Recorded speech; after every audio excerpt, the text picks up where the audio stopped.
আমাদের প্রিয় নেত্রীকে ফ্যাসিস্ট হাসিনা এবং তার দোসররা হত্যা করার জন্য এই সুপরিকল্পিত এই পায়তারা। প্রিয় নেত্রীকে জেলে আটক করার পর তারা বিষ ক্রিয়ার মাধ্যমে আমাদের নেত্রীকে বিষ খাওয়ানো হয়েছে, যেটাকে স্লো পয়জন বলা হয়, যেটা আপনার খেলে সাথে সাথে মৃত্যু হয় না, শরীরের বিভিন্ন অঙ্গ প্রত্যঙ্গগুলো নষ্ট হয়ে যায়। যেই ধারাবাহিকতা আমরা দেখেছি, আমাদের প্রিয় নেত্রী হেঁটে হেঁটে প্রিয় নেত্রীকে জেলখানায় ঢুকানো হয়েছিল। আর আমাদের প্রিয় নেত্রী জেলখানা থেকে যেদিন বের হয়েছে, হুইল চেয়ারে বসে বের হতে হয়েছে।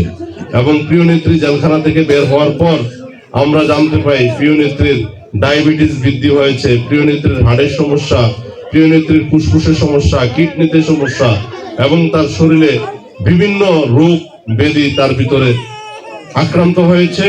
আমরা দেখতাম সপ্তাহের মধ্যে 4 দিন 5 দিন তাকে হাসপাতালের বেডে শুয়ে থাকতে হতো। এই যে অবস্থা এই ফ্যাসিস্ট হাসিনা করেছে, এর বিচার এদেশের মানুষ গত 2024 সালের 5 আগস্টে একবার করেছে, আবার সামনে আবারও করবে। তো আপনারা দেখেছেন যে আমাদের প্রিয় নেত্রী গত 30শে ডিসেম্বর মৃত্যুর কোলে ঢলে পড়েছেন, মৃত্যুবরণ করেছেন।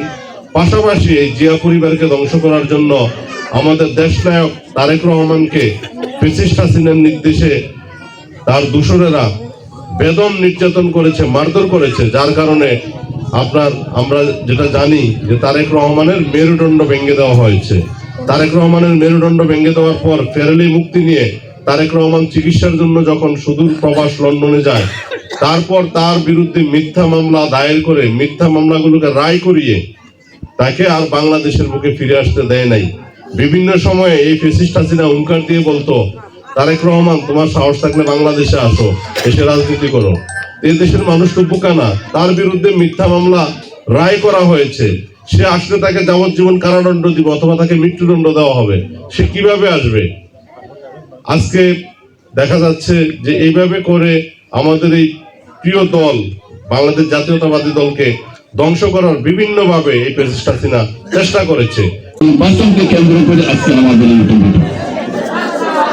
আমরা এতক্ষণ ধরে নির্বাচনের বিভিন্ন কলাকৌশল, নির্বাচনে আমরা যদি আমাদের বিএনপিকে জয়যুক্ত করতে পারি তাহলে আমরা কি কি সুবিধা পাবো, সকল বিষয়ে আলোচনা হয়েছে। আমি অনুরোধ করব আমাদের এই প্রিয় নেতাকে যদি আমরা জয়যুক্ত করতে হয় তাহলে আমাদের সকল ধরনের গ্লানি, সকল ধরনের ভুল বুঝাবুঝি, সকল প্রকার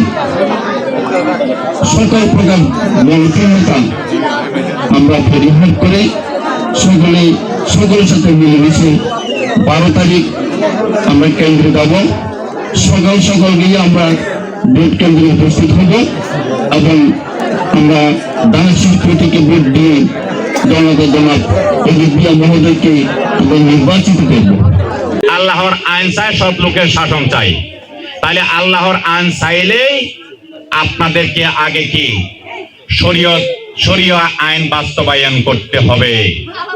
কিন্তু একটি দল এখন ক্ষমতার লোভে বিভোর হয়ে এখন বলছে আমরা ক্ষমতায় গেলে আল্লাহর আইন বাস্তবায়ন করব না, শরীয়ত বাস্তবায়ন করব না।